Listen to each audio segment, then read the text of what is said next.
I'll start off by saying that I actually, for years, fought the idea of becoming a journalist.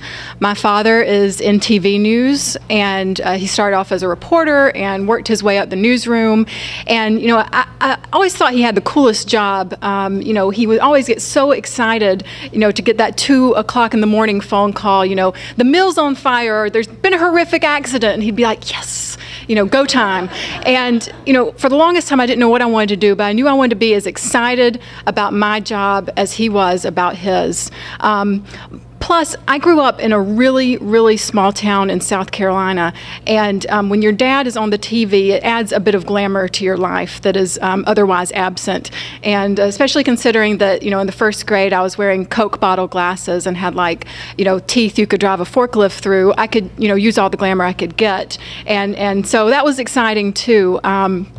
But, you know, I never thought I would make it in TV news.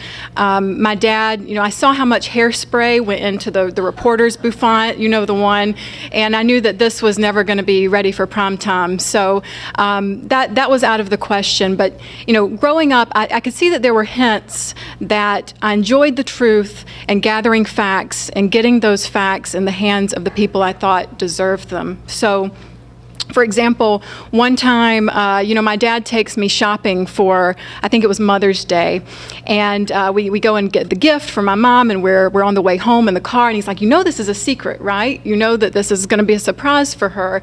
And I'm like, even at 4 or 5, I was like, this doesn't sound right. And so, you know, I get home and I make a beeline for my mom, who was lying on the couch, and she says to this day she can still feel my hot breath in her ear as I lean down and whispered, we got you earwings.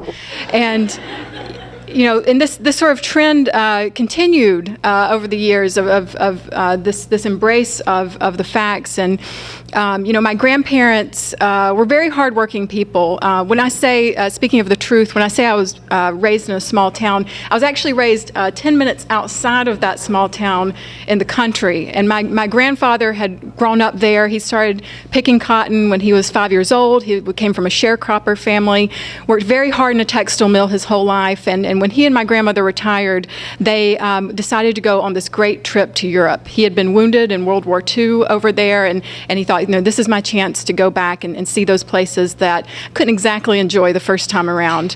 So they'd saved up for this trip. This was going to be a big thing in their lives. And while they were gone, my brother, you know, was in the front yard, like kids are, you know, doing tricks on his bike, and he rams straight into our lamppost, cracks open his face, has to be rushed to the emergency room.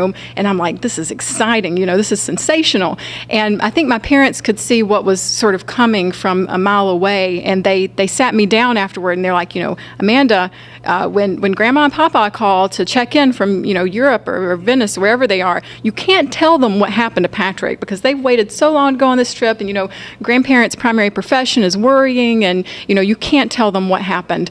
And so, you know, so of course, the next time I know they're going to call, I race straight to the phone and pick it up, and I'm, you know, Patrick's been in a wreck. He had to go to the emergency room. He had stitches down his face. Hey, guess what? And the phone's being jerked away from me, and I get in big trouble with my parents. But, you know, even at that age, which is around 10 or 11, I saw the value in the truth, and, you know, damn the consequences.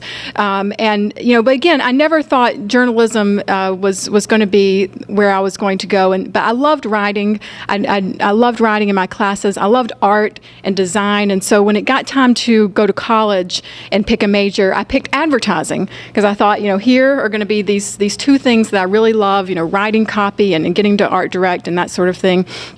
And I did it, and it was fun, and then it's time to graduate, and I had this realization that, you know, any parent who's put their child through 4 years of college hates to hear, which is, I don't think I want to do this for the rest of my life.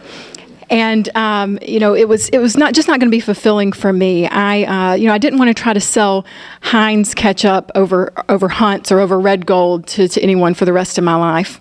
So I'd always loved magazines, and I decided to just on a lark, send my resume out to a few magazines across the Southeast, and there weren't too many at that point, but I got a call back from an editor at Atlanta Magazine, and she said, we have this really great internship program. Would you be interested? And I was like, absolutely, I would be interested. This is my chance to see if this is something I want to do. And she said, well, great, we'll need you to take a test, and you'll need to send me your clips. And I said, absolutely, I will send you my clips.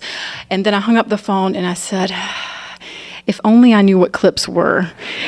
And so I did a little Google search, and I came to the realization that I figured out what clips were, and I realized I did not have any.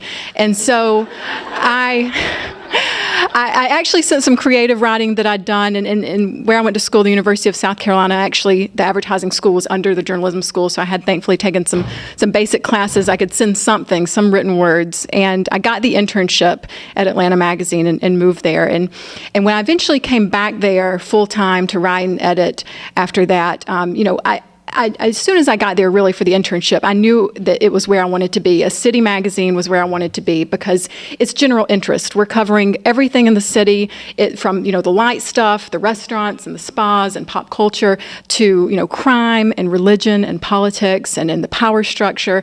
And I loved it. I think that was a part of my problem trying to figure out what I wanted to do with my life. Was I was interested in so many things that, and here was journalism, here was magazine journalism. This was a chance to do deep dives into topics I was really interested in. And so one of the very serious stories I did when I was at Atlanta was on the Real Housewives of Atlanta, and this was right after Atlanta started all of their their film incentives, and people are wanting to get those back in Indiana now. But lots of movies were coming in and TV shows, and Bravo decided to extend the franchise into Atlanta. They'd already been through a season. It was the highest rated Housewives show. It was extremely popular, and so I spent time with the women, hung out with them, interviewed them. I went with them on a fashion shoot, and the story ran, and I had written it as a critique of reality television through the prism of these women. And now the women, through I think no fault of my own, when it came out, they had expected a description of the story that would be much shorter, and that would be puff piece. And when it came out and it was not a puff piece, just excited about the Real Housewives of Atlanta, they were very upset. And one of the housewives in particular, Kim, just went on a rampage. She called for a boycott of the magazine. She went on several radio stations in Atlanta, just totally slamming me and slamming the story, and she was so upset. And so one of the radio stations called me and said, would you like to come on the air and, talk to Kim about the story? And I said, sure, that is fair. I would be happy to do that. So I get on the air with Kim and on the radio station, and she said, you didn't talk about my business at all. You didn't talk about my music career, da da da da da. And I said, well, actually, I did. There was a whole section in the story where I talked about how you women are using this as a platform to start your own businesses and that sort of thing. And she said, you could just hear kind of like the air suck out for a minute. And she said, oh, well, I didn't actually read the story.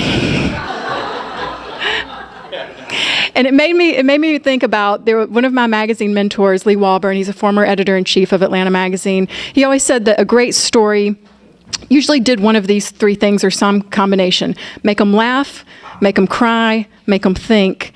But that day, I really learned that should be a fourth goal, and that's make them read past the first paragraph. So thank you.